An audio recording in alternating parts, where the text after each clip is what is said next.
Kung nag-antay.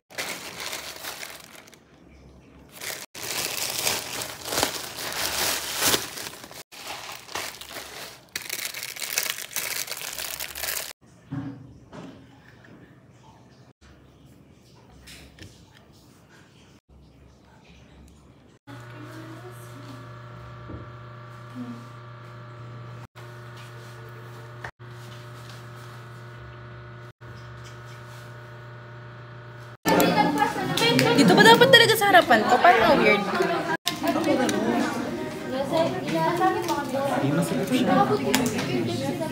Ay, princess yung index mo daw. Nasa yung ba? Hi guys.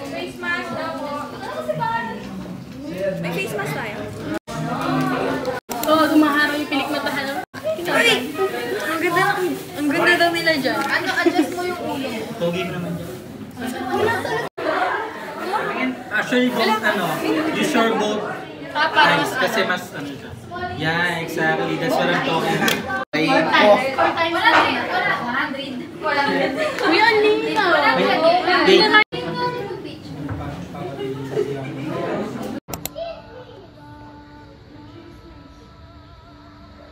Primary or natural corresponds to perception of work. This is somehow similar with DG. So how would you apply the ecological method? Primary or natural? Of course, you describe.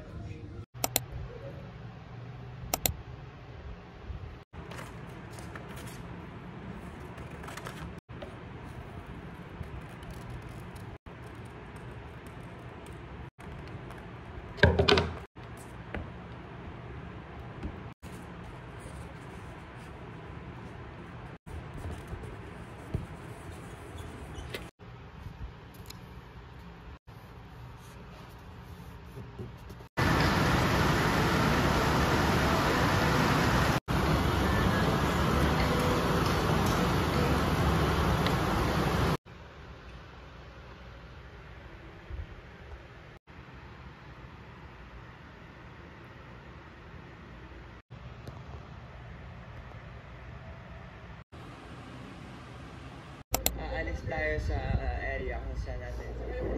Dalawa to. Apat, maaring dalawa. Kanino bagsak ko nito? Mabalandran natin ito. Okay, kaya bagsak kayo mong biyahe. Pero dala nito ang lahat ng pagod. Panahon. So, hindi kami makakapag-cruise mo na lang malayo-layo ng boat na lang. Sabi lang yung mga boat doon, no? Hi guys, so it's currently 12:32 and I am making noodles today. I mean tonight. This is what I'm going to cook. Minsan ramen na spicy food. So, magluluto tayo kasi I'm planning na mag-review up until 3 or 5 o'clock. Then matutulog ako kasi ang schedule ko is 3:30 to 7:30 tomorrow.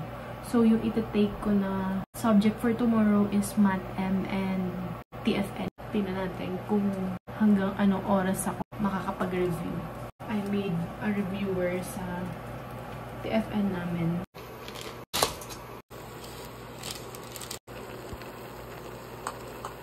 Hi guys, it is currently 1:55 and I'm gonna continue na lang tomorrow. I mean, mamaya kasi antok na ako. Ayan, di mata ko napipikit na. Mat na lang naman na hindi ko na-review and I need na lang manood ng videos na.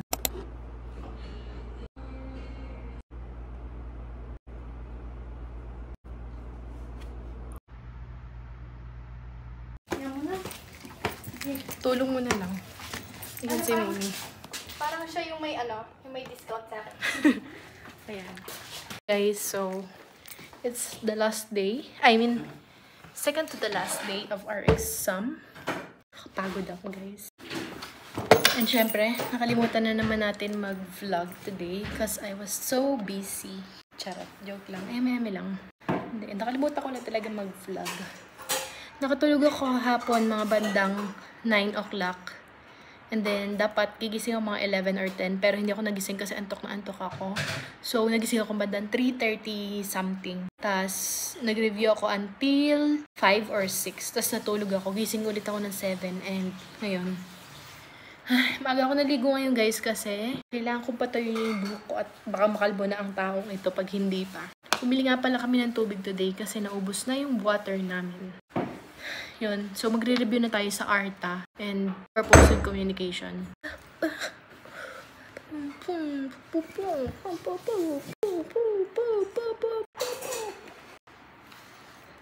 Magpupusod tayo ng hair today with my broken hair comb na nilalagay ko sa hair ko. Ito, sobrang ganda nito guys. Lalagay mo yan. Ang ganda mo lang. Tapos lagi, ano ba yan? Ganon. Tapos, chichirit. Ayan na. Ayan.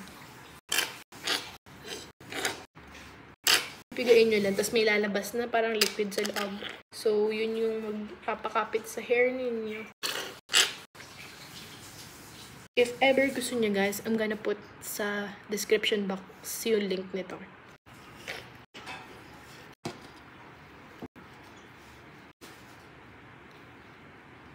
Okay, so ayan yung hair natin. Ito, I'm using this suklay. Cute, diba? Lagi ko na lang din yung link nito if ever na gusto nyo. And ayan, ito yung ginagamit ko para mas clean compare sa ganitong suklay.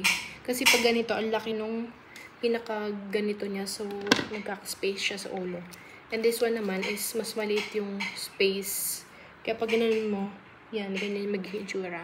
Super helpful nito. Tsaka ang liit lang kasi niya. Ang dali lang niyan daling kahit saan. Tapos may salamin din siya. Shit guys. I'm going to pass the last activity for today. Hindi ko alam, meron palang activity. And buti nagsabit na natin guys. Baka. Okay, I'm done. Nag-alarm na siya, buti hindi pa ako natutulog. So, kung natulog ako, mamimiss ko yung dalawang activity na yon. Kabang-kaba ako guys. 11 sakto, nag-notif. Patulog na sana ako ng 11, buti na ako natulog kung hindi. Dalawang activity yung mamimiss ko. Shit. Oh my gosh. Lesson learned. Gawin agad yung activities. Okay, I'm gonna sleep kasi ang sakit na ng ganito ko. And, nagpapalit na ito. Kumikan siya ng, paano tumitibok yung part na ito? Kasi kulang ako sa tulong. And, yung food ko is hindi siya sa usual na eating, ano ko. So, nagagalit. Nanay ko yung tumatipin na ito. Ayun, natutulog kami ng ganitong oras. Currently 11:43 and I'm gonna sleep because tomorrow my schedule is isa lang. So, starting is 5:30 to 7:30 which is STAS. If you don't know yung STAS, Science, Technology, and Society, yun. I'm gonna make lang yung review, flashcard ko, and I'm gonna sleep na.